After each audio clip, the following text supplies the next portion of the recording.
जैसा कि आप सब लोग जानते हैं कि बाबा हाजी अली की दरगाह समुद्र के बीचों बीच में बनी हुई है और हाल ही में किस तरह से मुंबई में भयंकर और जोरदार बारिश हुई है और किस तरह से पूरे शहर में पानी अपनी तबाही मचा रहा है। और यही नहीं, जोरदार बारिश होने की वजह से समुद्र का पानी भी तूफान मारने लगा है।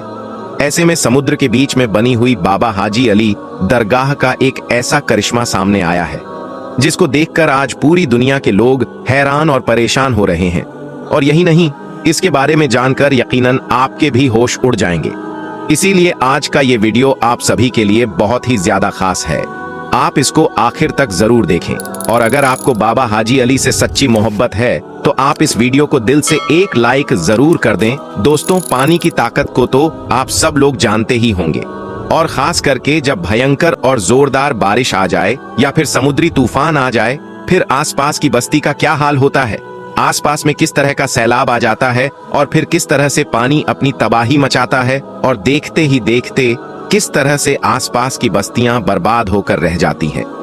जैसा कि आप सब लोग अच्छी तरह से जानते होंगे कि मुंबई में समुद्र के बीचों बीच में अल्लाह के एक बहुत बड़े वली के मजार हैं, एक दरगाह बनी हुई है जिसको सारी दुनिया हाजी अली के नाम से जानती है और पहचानती है। शायद इस दुनिया में कोई ऐसा शख्स होगा जो बाबा हाजी अली के इस दरगाह के बारे में ना जानता होगा। पूरी दुनिया के लोग समंदर के बादशाह के तौर पर जाने जाने वाले बाबा हाजी अली को अच्छी तरह से जानते और पहचानते हैं। इसी वजह से दुनिया भर के कोने कोने से लोग इस दरगाह पर हाजिरी देने के लिए आते हैं और उसकी जियारत करते हैं। हम आपको बता दें कि बाबा हाजी अली की मजार में मौजूद एक दरगाह है जिसका नाम दुनिया में शायद ही कोई ऐसा शख्स होगा जो नहीं जानता होगा। इस दरगाह पर हिंदू, सिख, ईसाई और हर धर्म और हर मजहब के लोग यहाँ पर खड़े होकर जियारत करते हैं और अपने अपने घर वालों के लिए मन्नत मांगते हैं और पलक झपकते ही उनकी हर मुराद पूरी भी हो जाती है। बाबा हाजी अली की दरगाह एक ऐसा मजार है जहाँ पर धर्म और मजहब का कोई बंदिश नहीं है। इस दरगाह में हजारों की तादाद में लोग हर रोज यहाँ पर जियारत करने के लिए पहुंचते हैं। बाबा हाजी अली की दरगाह अपनी खास करामतों और अपने करिश्मों की वजह से पूरी दुनिया भर में मशहूर है। बाबा हाजी अली की ये दरगाह हाजी अली शाह बुखारी रहमतुल्लाह की है। इस दरगाह में आकर अगर कोई सच्चे मन से कोई बात बोलता है, कोई मन्नत मांगता है तो फौरन ही यहाँ पर मुराद पूरी हो जाती है। जानकारी के मुताबिक 15वीं शताब्दी में मुंबई के वर्ली में मौजूद समंदर के किनारे पर बाबा हाजी अली की इस दरगाह को बनाया गया था। पूरी दुनिया में इस दरगाह की एक अलग ही पहचान है। बाबा हाजी अली की दरगाह की सबसे खास और अहम बात तो ये है कि इसको जमीन से कम 500 गज दूर समंदर के अंदर बनाया गया है। इसीलिए इस दरगाह तक लोगों को पहुंचने के लिए समंदर में एक लंबी दूरी का रास्ता तय करना पड़ता है, जिसके लिए एक पुल बनाया गया है जो कि सीमेंट का बना हुआ है और यह रास्ता ज्यादा चौड़ी भी नहीं है। यह पुल दोनों तरफ समंदर के पानी से घिरा हुआ है। यहाँ पर हमेशा पानी की लहरें और समुद्री तूफान आते जाते रहते हैं, जिसकी वजह से इस पुल को बंद कर दिया जाता है। फिर इस पुल से ना तो कोई दरगाह के अंदर जा पाता है और ना ही फिर कोई दरगाह से वापस बाहर की तरफ आ सकता है। यही नहीं, बाबा हाजी अली की दरगाह का सबसे बड़ा करिश्मा यह है कि समुद्री तूफान और भारी बारिश की वजह से पुल पर चढ़े हुए पानी का एक खतरा भी दरगाह के अंदर नहीं जा पाता है, जिसकी वजह से दरगाह का नजारा और भी ज्यादा खूबसूरत हो जाता है। याद रखें, अल्लाह के वली इतने पावरफुल होते हैं कि कोई तूफान या आफत उनका कुछ भी नहीं बिगाड़ सकता। बाबा हाजी अली की दरगाह भी एक ऐसी ही करामत है जिसको पूरी दुनिया के लोग आज अपनी खुली आंखों से देख रहे हैं, और वो यह है कि मुंबई के अंदर चाहे जितनी भयंकर और जोरदार बारिश क्यों ना आ जाए, चाहे जितने भी बड़े बड़े और भयंकर समुद्री तूफान क्यों ना आ जाए, चाहे समंदर के पानी में कितना भी बड़ा सैलाब क्यों ना आ जाए, लेकिन बाबा हाजी अली की इस दरगाह के अंदर पानी का एक खतरा भी नहीं जाता है। और दोस्तों, आपको मालूम है कि समुद्री तूफान में समुद्र का पानी कितना ज्यादा जोर मारता है, कितनी ऊंची ऊंची लहरें उठती है और लहरों के अंदर कोई भी चीज टिक नहीं पाती है। लेकिन समुद्र की लहरों की क्या मजाल कि समुद्र के इस पानी की क्या औकात के वो बाबा हाजी अली की चौखट को भी पार कर सकें। और आपकी ये करामात किसी से कोई छुपी हुई नहीं है, हर कोई आपकी इस करामात के बारे में अच्छी तरह से जानता है। जैसा कि आप सभी को मालूम है कि हाल ही में मुंबई में कितनी भयंकर और जोरदार बारिश हो रही है, और यही नहीं, साथ ही साथ समुंदर में तूफान भी आ रहे हैं जिसकी चपेट में आज पूरा मुंबई शहर आया हुआ है। ना जाने कितने लोग इसकी वजह से बेघर हो गए हैं, कितने लोगों के जानो माल का नुकसान हो रहा है। आज मुंबई में हर जगह पर पानी ही पानी नजर आ रहा है। ऐसे में आप जरा सोचिए कि समंदर का पानी कितने तूफान पर आ गया होगा। दोस्तों, इस कुदरती आफत में लोग अपनी अपनी जानो माल की हिफाजत करते हुए इधर उधर भाग रहे हैं, लेकिन बाबा हाजी अली की करामात देखिए कि जिस वक्त पूरे मुंबई शहर में पानी अपनी तबाही मचा रहा है, समंदर के अंदर लहरें मचल रही हैं। ऐसे में समंदर के बीचों बीच में बाबा हाजी अली की दरगाह बड़ी शान और शौकत के साथ में चमक रही है। इस भयंकर और जोरदार बारिश में पानी का एक भी कतरा आपकी मजार शरीर के अंदर नहीं जा पा रहा है। हाल ही में समंदर के पानी का बहाव इतना ज्यादा तेज हो गया है कि आपकी मजार के चारों तरफ पानी के तेज लहरें चल रही हैं। आपकी मजार के पास में तेज लहरें तो आती हैं, मगर मोहब्बत भरा सलाम पेश करके वापस लौट जाती है। सुभान अल्लाह। दोस्तों, सदियों से कायम समंदर के बीचों बीच में बनी बाबा हाजी अली की दरगाह सबको चौंका कर रखा है। मुंबई में तेज बारिश की वजह से समंदर में इतना ज्यादा पानी आ गया है कि समंदर फटने लगा है, मगर ऐसे वक्त में भी पानी की एक बूंद भी आपके मजार शरीफ के अंदर नहीं पहुंच पाती है, क्योंकि किसी तूफान में इतना दम नहीं, किसी पानी की इतनी औकात नहीं कि वह अल्लाह के वली की मजार को कोई नुकसान पहुंचा दे। आज बाबा हाजी अली की इस करामत को देखकर पूरी दुनिया हैरान और परेशान हो रही है कि समंदर में पानी का इतना ज्यादा तेज बहाव होने के बावजूद भी इस मजार के अंदर पानी क्यों नहीं जाता है। उसके पीछे भी एक वाकया है।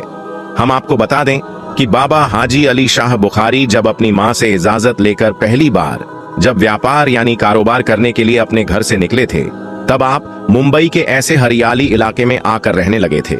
यहीं पर रहते हुए आपने महसूस किया था कि आप अपने आगे की जिंदगी हिंदुस्तान में ही रहकर इस्लाम का प्रचार करते हुए गुजारेंगे। बस यही सोचकर फिर आप वर्ले इलाके में रहने लगे थे। कुछ दिनों बाद बाबा हाजी अली शाह बुखारी ने अपनी मां को एक चिट्ठी लिखकर उसके बारे में जानकारी दे दी, और उसके बाद में आपके पास में जितना भी माल था, जितनी भी दौलत थी, वो सब आपने गरीब और बेसहारा लोगों में बांट दी, यानी कि गरीबों में दान कर दी। उसके बाद में आप इस्लाम के प्रचार के लिए निकल पड़े।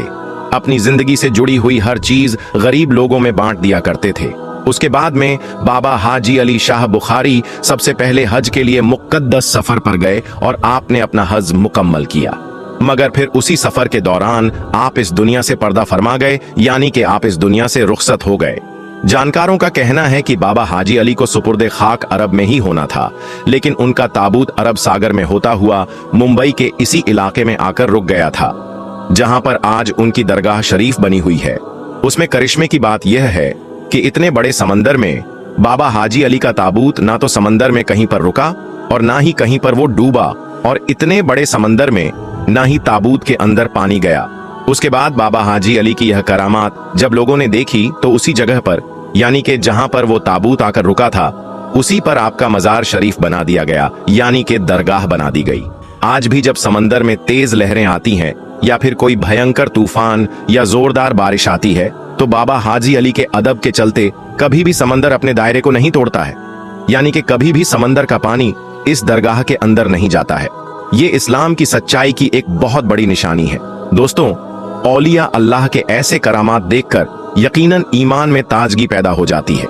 ऐसे करामातों को देखकर हम इस बात का अंदाजा लगा सकते हैं कि बेशक अल्लाह के वली आज भी अपने मजारों के अंदर जिंदा है और उसमें अल्लाह की बहुत ज्यादा ताकत मौजूद है। वे इस दुनिया में रहकर भी बादशाहत कर सकते हैं और पर्दा फरमाने के बाद भी उनकी बादशाहत कायम रहती है। हर मजहब के लोगों की आपकी बारगाह से आस्था जुड़ी हुई है, चाहे वह हिंदू हो, मुस्लिम हो, सिख हो या ईसाई हो, हर कोई आपकी बारगाह में जाना पसंद करता है। रोजाना हजारों की तादाद में लोग आपकी बारगाह में आते हैं। हिंदुस्तान ही नहीं बल्कि दूसरे मुल्कों से भी लोग इस बारगाह में आते हैं, और खुसूसी तौर पर यह जो है कि समंदर के बीचों बीच में होने के बावजूद भी कभी नहीं डूबती है, और ना ही समंदर की एक लहर या समंदर की एक बूंद जो है वो आपकी बारगाह तक आ सके, तो ये अल्लाह के वली की शान है, अल्लाह के वली की करामत है। लेकिन अफसोस की बात यह है कि पहले भी एक खबर सामने निकल कर आई थी कि हो सकता है कि हाजी अली दरगाह के ऊपर भी कोई कार्रवाई हो जाए। जी हाँ दोस्तों, इस तरह की खबरें सुनने में आई हैं। ये सच में बड़े अफसोस की बात है। अगर ऐसा है तो मेरे प्यारे दोस्तों, यकीनन देश के हालात बड़े नाजुक बने हुए हैं। हमें किसी भी तरह से किसी के बहकावे में नहीं आना है। हमें सिर्फ अमन और भाईचारा बनाकर रखना है, क्योंकि इस देश की यही खूबसूरती है। दोस्तों, बेशक अल्लाह तबारक व ताला सब्र करने वालों के साथ है, और जिसने भी सब्र किया अल्लाह ने उसे बड़ा अता किया। दोस्तों, ये परेशानियों का दौर है, इम्तिहान का दौर है। अच्छा वक्त भी गुजर जाता है और बुरा वक्त भी गुजर जाता है। हो सकता है कि ये हमारे लिए मुश्किलों भरा दौर हो, लेकिन आने वाले वक्त में ईशा अल्लाह ताला हालात बेहतर होंगे। और ये जो देश के हालात को खराब करने की चंद लोग कोशिश कर रहे हैं, यकीनन अल्लाह तबारक व ताला इंसाफ करने वाला है। इसीलिए आप किसी भी तरह से घबराएं नहीं, किसी भी तरह का कोई गलत एक्शन ना ले जिससे देश की हालात खराब हो या फिर मुस्लिम कमेटी के ऊपर लोग उंगली उठाएं। प्यारे दोस्तों, मुझे उम्मीद है आप मेरी बातों को समझ गए होंगे। फिलहाल ये एक बहुत बुरी खबर निकल के सामने आई थी, जो कि सच में मुझे लगा था कि आप लोगों को बता देना चाहिए।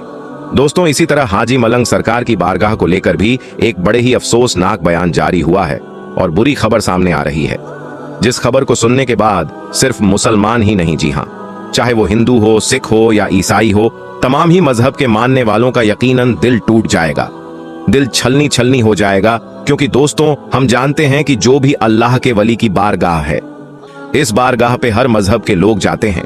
तमाम ही मजहब के लोगों की इस बारगाह से आस्था जुड़ी हुई होती है, क्योंकि वहां पर वो मिन्नतें मुरादें मांगते हैं। ऐसे में अल्लाह ताला उन बंदों की जायज दुआओं को यकीनन कबूल फरमाता है। और अगर कोई अल्लाह के नेक बंदों की बारगाह में जाना पसंद करता है, चाहे वो किसी भी मसलक से हो, किसी भी मजहब से हो। लेकिन दोस्तों, जिस तरह से लगातार मजहब की बुनियाद पर मस्जिद, दरगाह और मदरसे को टारगेट किया जा रहा है, जो कि यकीनन अफसोस का मकाम है। यह देश यकीनन अमनो आमान और भाईचारा के नाम से ही जाना जाता है, लेकिन जिस तरह से चंद सालों के अंदर ये तमाम चीजें देखने को मिल रही हैं, जिस तरह से कुछ लोग अपने फायदे के लिए तमाम चीजें कर रहे हैं, जो कि सच में बहुत ज्यादा हैरान करने वाली है। दरअसल दोस्तों, हाजी मलंग सरकार की बारगाह को लेकर एक बहुत बड़ा दावा किया गया है और ये बात कही गई है कि हाजी मलंग सरकार की जो बारगाह है वह असल में एक मंदिर है। जी हाँ, इतना बड़ा दावा किया गया है। ऐसे में दोस्तों, कुछ लोग जो है उनके द्वारा यह कहना है कि जो लोग कह रहे हैं ये जो दरगाह है, ये मंदिर है, वो सिर्फ और सिर्फ फायदा उठाना चाहते हैं, इसीलिए वो इस तरह की चीजें कर रहे हैं। लोग अपने फायदे के लिए इस हद तक आ चुके हैं, जो कि सच में अफसोस की बात है। ऐसे वक्त में हमें सिर्फ अमन का पैगाम देना है, क्योंकि इस देश का सच्चा चाहने वाला, वो हिंदू हो, मुस्लिम हो या सिख हो या ईसाई हो, वो कभी भी नहीं चाहता कि किसी दरगाह को या मस्जिद को या फिर मदरसे को इस तरह से या मंदिर को तोड़ा जाए।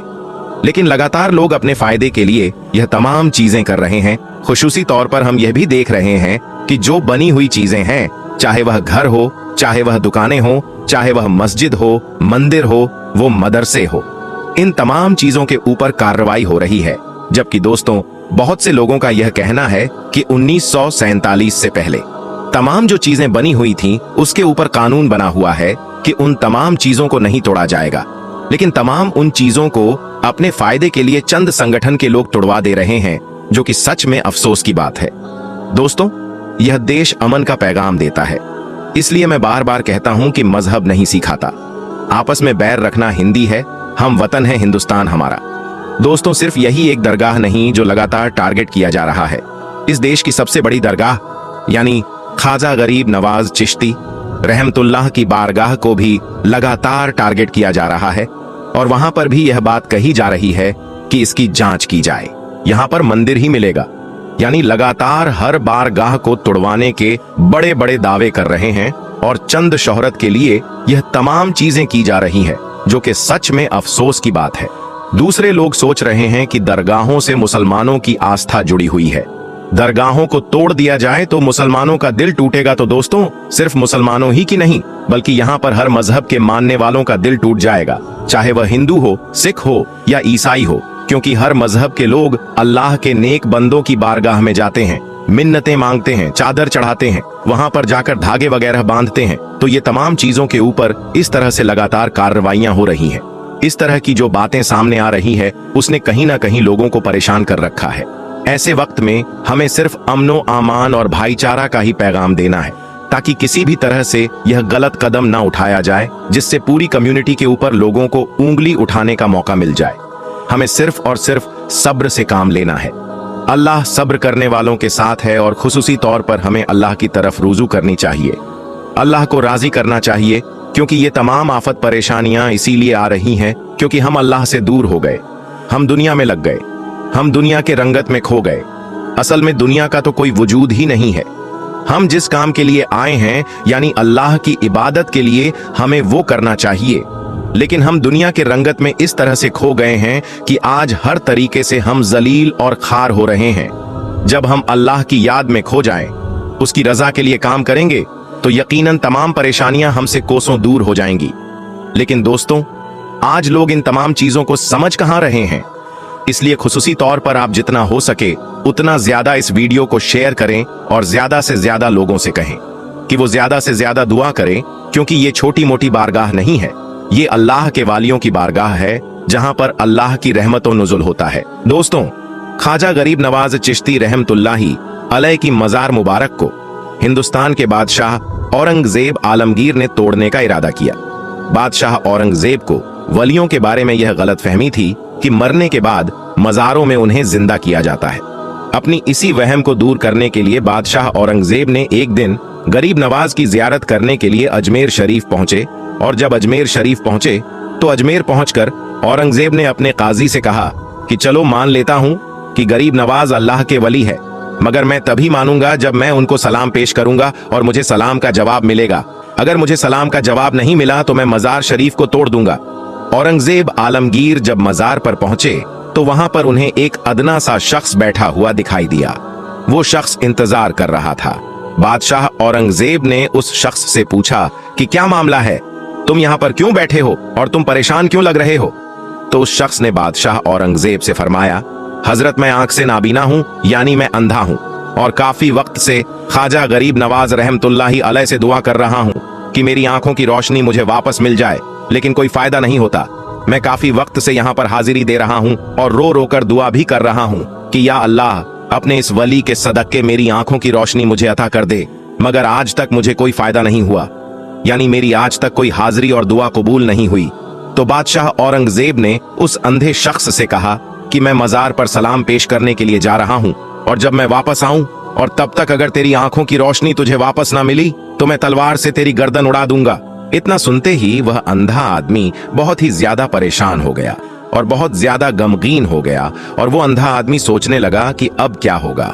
अब तक तो मेरी आंखों की रोशनी नहीं थी, लेकिन अब मेरी गर्दन भी उड़ा दी जाएगी। यानी वो अंधा शख्स कहने लगा कि अब तक तो मैं अपनी आंखों की रोशनी से ही परेशान था कि मेरी आंखों की रोशनी नहीं है, मैं अंधा हूं, लेकिन बादशाह ने अब मेरी गर्दन उड़ाने की बात कर दी है, यानी मेरा बचना अब बहुत ही ज्यादा मुश्किल लग रहा है। फिर उस अंधे आदमी ने जोर जोर से रोना शुरू कर दिया और तड़प तड़प कर ख्वाजा गरीब नवाज से फरियाद किया। और जब बादशाह औरंगजेब ने ख्वाजा गरीब नवाज को सलाम पेश किया, यानी जब बादशाह औरंगजेब मजार के पास पहुंचे और मजार के पास जाकर उन्होंने सलाम किया तो मजार में से कोई जवाब नहीं मिला। जब बादशाह औरंगजेब ने एक बार सलाम किया तो जवाब नहीं मिला। फिर बादशाह औरंगजेब ने दूसरी बार सलाम किया, फिर भी सलाम का जवाब नहीं मिला। लेकिन जब तीसरी बार औरंगजेब ने अस्सलामु अलैकुम व रहमतुल्लाहि बरकातु कहा तो अंदर से आवाज आई कि वालेकुम सलाम व रहमतुल्लाहि व बरकातु। और फिर मजार शरीफ से आवाज आती है कि ये बादशाह औरंगजेब दोबारा ऐसी जिद न करना, क्योंकि तुम्हारी जिद की वजह से मैं इस अंधे की आंखों की रोशनी लेने अर्शे इलाही पर गया था और इसी वजह से तुम्हारे सलाम के जवाब देने में देरी हो गई। सुभान अल्लाह। दोस्तों, ख्वाजा गरीब नवाज की करामत को देखने के बाद बादशाह औरंगजेब आलमगीर रहमतुल्लाही अलैह एक अल्लाह की वली बन गए। अल्लाहू अकबर। तो मेरे दोस्तों, ये शान होती है अल्लाह के वलियों की। ये वाकया होना था कि बादशाह औरंगजेब रहमतुल्लाही अलैह एक बहुत ही बड़े अल्लाह के वली बन गए, जिन्होंने एक किताब भी लिखी है, फतावा ए आलमगिरी। बड़े बड़े मसाइल इसी किताब से हल होते हैं। मेरे दोस्तों, जब ख्वाजा गरीब नवाज रहमतुल्लाही अलैह अजमेर शरीफ पहुंचे तो उस वक्त एक मंदिर था जो अजमेर का सबसे बड़ा मंदिर था, और यह मंदिर सिर्फ राजा और रानियों की इबादत के लिए खास था। और उस मंदिर के साथ ही एक तालाब भी था, जिसको हम और आप अना सागर के नाम से जानते हैं और पहचानते हैं। हिंदू इस तालाब के पानी को बहुत ही ज्यादा पवित्र यानी पाक साफ मानते थे। उनका मानना था कि जो भी इस तालाब में नहा लेगा उसके सारे गुनाह झड़ जाएंगे, कहते हैं कि इस मंदिर में रात को इतने चिराग जलते थे कि हर रात 3.5 मन तेल उन चिरागों में इस्तेमाल होते थे। अगल बगल के कई देहाती इलाके मंदिर के नाम थे, यानी उन देहात की आमदनी मंदिर पर खर्च होती थी।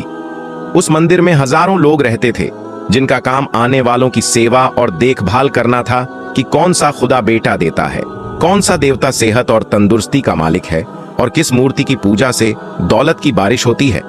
हजरत ख्वाजा गरीब नवाज रहमतुल्लाही अलैह उस मंदिर के पास चले गए और अना सागर से कुछ दूरी पर चटाई बिछाकर अपने मुरीदों के साथ बैठ गए और उसी वक्त असर का वक्त हो गया।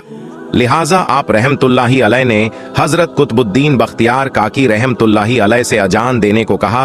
कुफ्र शिर्क के गढ़ अजमेर में अल्लाह की वहदानियत और मोहम्मद सल्लल्लाहु अलैहि वसल्लम की रिसालत का ये पहला ऐलान था।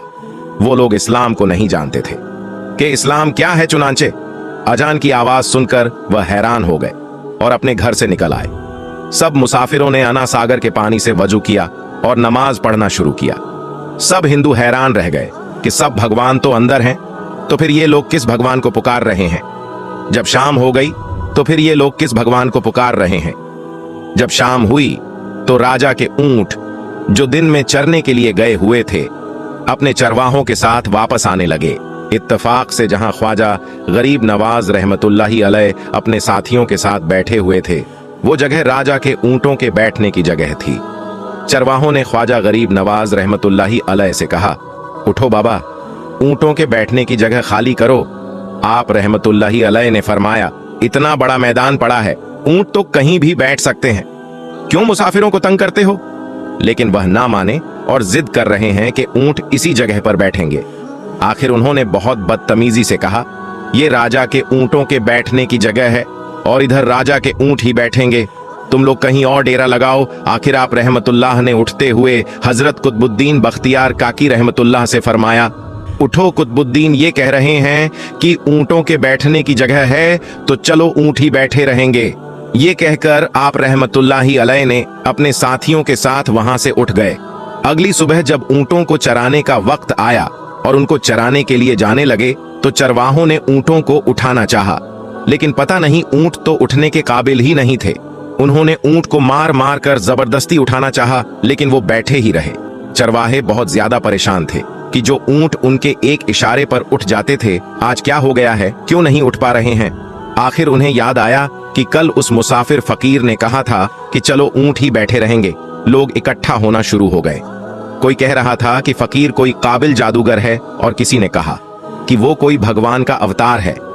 धीरे धीरे बात राजा तक पहुंच गई कि एक मुसाफिर फकीर ने राजा के ऊंटों पर जादू कर दिया है। राजा ने ख्वाजा गरीब नवाज रहमतुल्लाह को पैगाम भेजा कि तुम कैसे फकीर हो जो बेजबानों को बांध कर रखते हो, ये बेचारे भूख प्यास से मर जाएंगे, इसलिए मेहरबानी करके अपना जादू वापस ले लो। आप रहमतुल्लाही अलैह ने फरमाया, हम मुसलमान हैं और मुसलमान बद्दुआ नहीं करते, ना ही जादू करते हैं। जाओ कहो जिसके हुक्म से बैठे थे उसी के हुक्म से उठ खड़े हो जाओ। अब जो जाकर उठाया तो ऊंट फौरन उठ गए और हिंदुओं की दिलचस्पी उन मुसाफिरों में बढ़ने लगी। 5 वक्त आजान होती और नमाज की अदायगी की जाती। आखिर राजा तक यह बात पहुंच गई कि कुछ फकीर आए हैं जो मुसलमान हैं, 5 वक्त आजान देते हैं और हमारे पवित्र तालाब को हाथ मुंह धोकर भ्रष्ट करते हैं, यानी कि नापाक कर देते हैं, और तो और हमारे धर्म के खिलाफ बातें करते हैं। कहते हैं कि मूर्तियां पूजने के काबिल नहीं है, ये तो सिर्फ पत्थर है, इसलिए इन्हें यहाँ से उठाया जाना चाहिए। राजा ने फकीरों को पैगाम भिजवाया कि तुम लोग मांस गोश्त खाते हो, हमारे धर्म के खिलाफ बोलते हो, और तो और हमारे पाक तालाब को अपने हाथ डालकर नापाक करते हो, जो हम बर्दाश्त नहीं कर सकते, इसलिए तुम लोग यहाँ से चले जाओ। आप रहमतुल्लाही अलैह ने फरमाया कि और भी तो इतनी दुनिया आती है, हमारे पानी पी लेने से कौन सी कमी आ जाएगी। लेकिन वो कहने लगे, वह सब हमारे अपने धर्म के लोग हैं और तुम दूसरे धर्म के हो। आइंदा तुम लोगों ने तालाब को नापाक किया तो हम बर्दाश्त नहीं करेंगे। आप रहमतुल्लाही अलैह ने हजरत कुतुबुद्दीन बख्तियार काकी रहमतुल्लाही अलैह से फरमाया, कुतुबुद्दीन, शायद ये लोग आइंदा हमारे पानी पी लेने पर कोई लड़ाई झगड़ा करेंगे। जाओ एक मशकिजा पानी ले आओ ताकि जरूरत के वक्त कुछ तो पानी मौजूद हो। लिहाजा हजरत कुतुबुद्दीन बख्तियार काकिर रहमतुल्लाही अलैह ने उनसे फरमाया कि चलो हम मशकिजा भर लेते हैं। वो इस शर्त पर मान गए कि तुम्हारा जिस्म पानी से छूना नहीं चाहिए। हजरत कुतुबुद्दीन बख्तियार काकी रहमतुल्लाही अलैह तालाब की सीढ़ियों पर जाकर बैठे और मशकिजा पानी में डुबो दिया। जब वो भर गया तो हजरत कुद्दूस मोहम्मद ने वो मशकिजा ऊपर खींचा, लेकिन जूं ही मशकिजा पानी से बाहर निकाला, अन्ना सागर का पानी सूख चुका था। ऐसा लग रहा था कि अन्ना सागर का सारा पानी मशकिजा में बंद हो गया था। अन्ना सागर का सूखना था कि पूरे अजमेर में कोहराम मच गया और वो रो रहे थे कि जो हम गुनाहों की गटरियां लाते हैं और अन्ना सागर में घुस करके उनसे छुटकारा पा लेते हैं, अब हम गुनाहों का बोझ लिए किधर जाएंगे। सारे इलाके में खबर फैल गई कि मुसाफिर फकीर ने जादू के जोर से अन्ना सागर को सूखा दिया है। राजा ने जब यह सुना तो वो बहुत परेशान हो गया। उसने अपने वजीरों को बुलाया। सबने यही कहा कि फकीर या तो जादूगर है या फिर वाकई में कोई कामिल फकीर है। साथ ही वो परेशान हुए कि अजमेर की रौनक तो थी ही अन्ना सागर के दम से, इसी की वजह से तो लोग दूर दूर से अजमेर आते थे और अपना ईमान ताजा करके लौटते थे। अन्ना सागर के सूख जाने से हिंदू धर्म की प्रचार को बहुत बड़ा धक्का लगा था और ये बहुत ही हैरान करने वाली बात थी। आखिर तय किया गया कि फकीर से बात किया जाए। आखिर वो चाहता क्या है? अगर उसकी कोई जरूरत खाने पीने की चीज है तो हम मान लेंगे, या फिर सब मर्द औरतें और बच्चे जाकर फकीर को मनाएंगे कि लोगों को परेशानी से बचा लीजिए और हम पर रहम कीजिए, हम पाप का बोझ उठाएं, किधर जाएं और कैसे सुकून पाए। यह काम ज्यादा आसान था। लिहाजा सारे लोग बाबा साहब रहमतुल्लाही अलैह के पास आए और बोले, बाबा तुम भी वजू कर लिया करना, लेकिन भगवान के वास्ते हमारा अन्ना सागर हमें लौटा दो। आप रहमतुल्लाही ये अलैह ने हजरत कुतुबुद्दीन बख्तियार काकी रहमतुल्लाही अलैह से फरमाया, जाओ कुतुबुद्दीन मशकिजा वापस तालाब में डाल दो। जूं ही मशकिजा तालाब में उलटा गया, अन्ना सागर किनारों तक उछल आया। उस पानी ने कई दिलों को धो डाला। हिंदू की अपनी तारीखी किताबों में भी हिंदू इतिहासकार इस बात को मानते हैं कि उस शाम 32,000 हिंदू कलमा पढ़कर मुसलमान हुए थे। उन हिंदुओं के मुसलमान हो जाने से हिंदू पंडितों और आम हिंदुओं में भी गमो गुस्सा का तूफान उठ खड़ा हुआ था और वो सोच में पड़ गए थे कि फकीर अगर कुछ दिन और इधर रुक गया तो देवी देवताओं का तो नाम लेने वाला भी कोई नहीं होगा। लिहाजा लोगों ने राजा को मजबूर किया कि जल्द से जल्द कुछ किया जाए। राजा ने मंदिर के बड़े पंडित रामदेव को बुलाया और उसे बाबा साहब रहमतुल्लाही अलैह से मुकाबला करके जल्द से जल्द उन्हें हराने को कहा और अजमेर से बाहर निकाल देने का हुक्म दिया। रामदेव अपने वक्त का माना हुआ पंडित था, जिसके इल्मी काबिलियत की दूर दूर तक धूम मची हुई थी। उसने राजा को यकीन दिलाया कि जल्द ही राजा को कोई अच्छी खबर सुनाएगा। रामदेव बाबा साहब रहमतुल्लाही अलैह के पास आया और उल्टे सीधे सवालात करने शुरू कर दिए। बाबा साहब रहमतुल्लाही अलैह चुप रहे। जब रामदेव ने हद से बढ़कर शोर मचाना शुरू किया तो बाबा साहब रहमतुल्लाह ने उसकी तरफ आंख उठाई और मुस्कुराकर फरमाया, रामदेव तू शोर मचा रहा है और मैं तेरे माथे पर ईमान का नूर चमकता देख रहा हूं। इस निगाह और इस लहजे में ना जाने क्या जादू था कि रामदेव कदमों में गिर गया और रोते हुए बोला, बाबा जिस धर्म के तुम हो उसी धर्म में मुझे भी शामिल कर लो। सब लोग जो ये सब देख रहे थे देखते ही रह गए, हैरान थे, परेशान थे कि ये क्या हुआ। जो खरीदने आया था वो खुद बिक चुका है, जो जीतने आया था वह हार चुका है। पंडित रामदेव खुद ख्वाजा गरीब नवाज रहमतुल्लाह के हाथों पर मुसलमान हो चुका था। सुभान अल्लाह। दोस्तों, ये अल्लाह वालों की शान होती है। जब वो अल्लाह के हो जाते हैं तो सारी दुनिया उनकी हो जाती है। आज की वीडियो में हम अल्लाह के एक ऐसे बरगुजीदा बंदे के बारगाह की जियारत करेंगे और उनकी करामात के बारे में मालूमात हासिल करेंगे कि जिनकी बारगाह में हाजिरी देने से और उनके वसीले से दुआ मांगने से हर मुराद पूरी होती है। और अगर आप इस वीडियो को देख रहे हैं तो आप बहुत ही ज्यादा खुशकिस्मत हैं, क्योंकि आज की वीडियो में हम उनके बारगाह की जियारत करने वाले हैं और उनकी बारगाह में अल्लाह तबारक व तआला से हिंदुस्तान के हर मुसलमान के लिए दुआ करेंगे। हर परेशानी, बीमारी, रोजी रोटी और हर मुसीबत के लिए तो आप इस वीडियो को देखकर आपके जो मुराद हों उसे मांग लें। इंशाअल्लाह अल्लाह ने चाहा तो जरूर पूरी हो जाएगी, बशर्ते कि इस वीडियो को आखिर तक जरूर देखें और इस वीडियो को एक लाइक करके चैनल को सब्सक्राइब जरूर कर लीजिएगा। दोस्तों, आज हम जिस वली अल्लाह की बारगाह की जियारत कर रहे हैं उनका पूरा नाम हजरत पीर बगदादी रहमतुल्लाही अलैह है और दोस्तों, उनका आस्थानाए मुबारक महाराष्ट्र के शहर मुंबई के इलाके दादर कबूतर खाने में मौजूद है। ये दरगाह शरीफ जहां पर मौजूद है वहीं सामने एक मंदिर भी है। लेकिन दोस्तों, इस जगह हिंदू मुसलमान के भाईचारा और अमन मोहब्बत की एक मिसाल है। और कहा जाता है कि लोगों ने देखा है कि जब पूरे मुंबई में हिंदू मुसलमान के नाम पर फसादात हुए, उस वक्त इस बारगाह के सामने कुछ भी नहीं हुआ था। मतलब ये कि यहाँ पर एक तरफ मंदिर है तो दूसरी तरफ मस्जिद और दरगाह है, लेकिन अल्लाह के फजल और हजरत पीर बगदादी रहमतुल्लाह के सदके यहाँ कोई फसाद नहीं हुआ। सुभान अल्लाह। और दोस्तों, हजरत पीर बगदादी रहमतुल्लाह की बारगाह एक ऐसी बारगाह है जहां पर परेशान हाल को परेशानी से नजात मिलती है, बीमार को शिफा मिलती है, और जो लोग बेरोजगार हैं उनको यहाँ पर उनके सदके रोजगार मिलता है। अक्सर लोग कारोबार या जॉब में जाने से पहले उनकी बारगाह में हाजिरी देने आते हैं और फैज़याब होते हैं। तो दोस्तों, आइए इस वीडियो के जरिए हम भी अल्लाह की बारगाह में और हजरत पीर बगदादी रहमतुल्लाह के वसीले से दुआ मांगते हैं। अल्लाह रब्बुल इज्जत की बारगाह में दुआ है कि अल्लाह तबारक व ताला उसके हबीब हजरत मोहम्मद के सदके और हजरत पीर बगदादी रहमतुल्लाह और तमाम औलिया अल्लाह के वसीले से हम सबको मुकम्मल इश्क़ रसूल अता फरमाएं और सबके ईमान की हिफाजत फरमाएं और सबको नेक अमल करने की तौफीक अता फरमाएं, और जो लोग बीमार हैं उन्हें शिफाए कामिल अता फरमाएं, और जो लोग कर्ज में डूबे हुए हैं उन्हें कर्ज से नजात अता फरमाएं, और जो लोग परेशान हाल हैं उनकी परेशानी को दूर अता फरमाएं, और जो लोग बेऔलाद हैं उन्हें नेक सोलेह औलाद नसीब फरमाएं, और जिन लोगों को रिश्ते नहीं आ रहे हैं उन्हें नेक सोलेह रिश्ते अता फरमाएं, और जिन लोगों ने जिन देखने वाले मुसलमान भाई बहनों ने दुआ के लिए कहा है उन सब की तमाम जायज मकासिद को अल्लाह तबारक व ताला पूरा करे। दोस्तों, इस वीडियो के कमेंट में एक बार आमीन जरूर लिख दें। क्या पता किसका आमीन कहना अल्लाह तबारक व ताला की बारगाह में कबूल हो जाए। और दोस्तों, हजरत पीर बगदादी रहमतुल्लाह का जो अस्थानाए मुबारक है ये महाराष्ट्र के मुंबई के इलाके दादर कबूतर खाने में मौजूद है। तो जो भी हमारे भाई बहन इस मजार की जियारत करना चाहते हैं वो जियारत कर सकते हैं। दोस्तों, अब हम आपको मुंबई की एक और करामाती दरगाह के बारे में बताएंगे, इसीलिए इस वीडियो को आखिर तक देखते रहिएगा। दोस्तों, हजरत बिस्मिल्लाह शाह बाबा रहमतुल्लाह की मजार महाराष्ट्र के शहर है मुंबई के इलाके saint George CST railway station पर मौजूद है।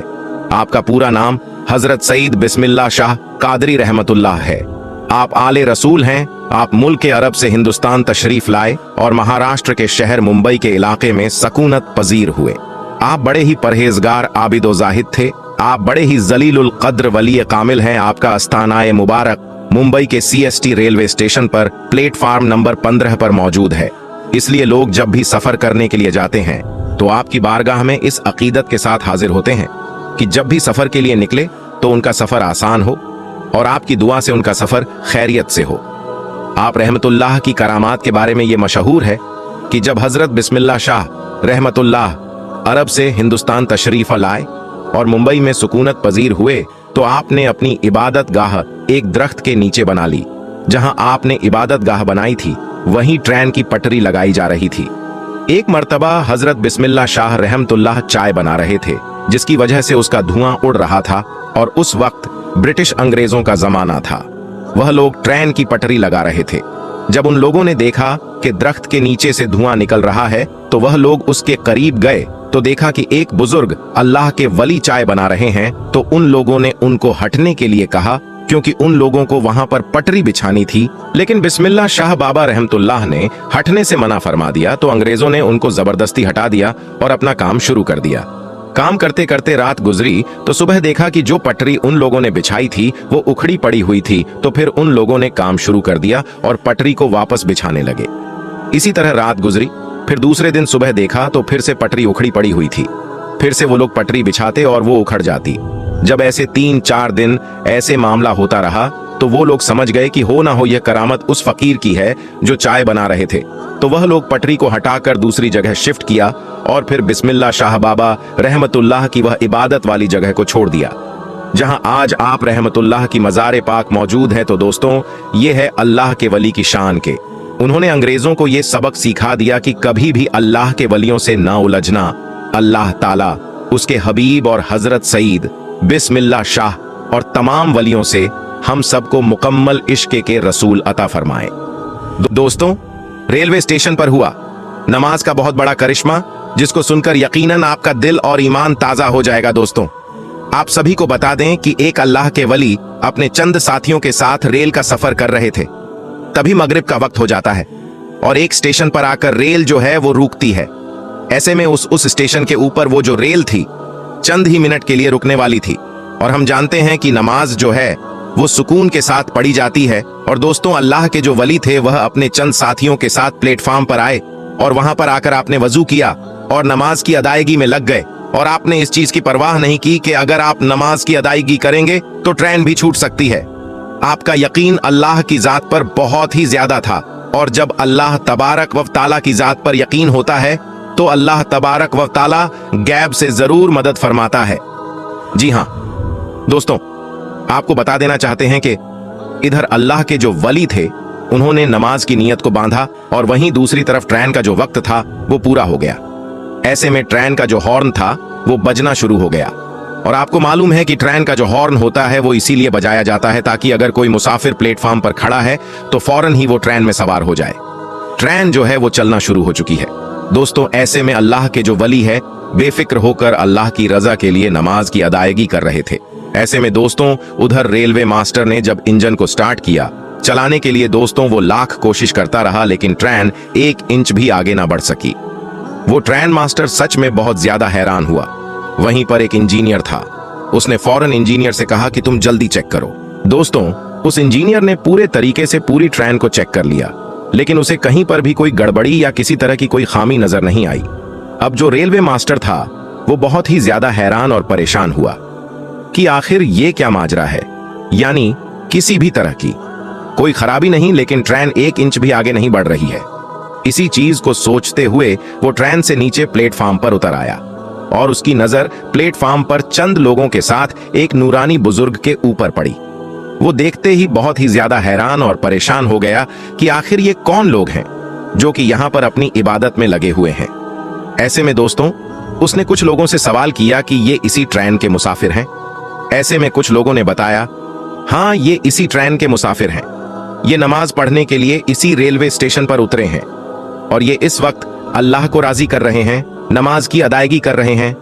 वो जो स्टेशन मास्टर था वो समझ चुका था कि आखिर ट्रेन क्यों नहीं आगे बढ़ रही है।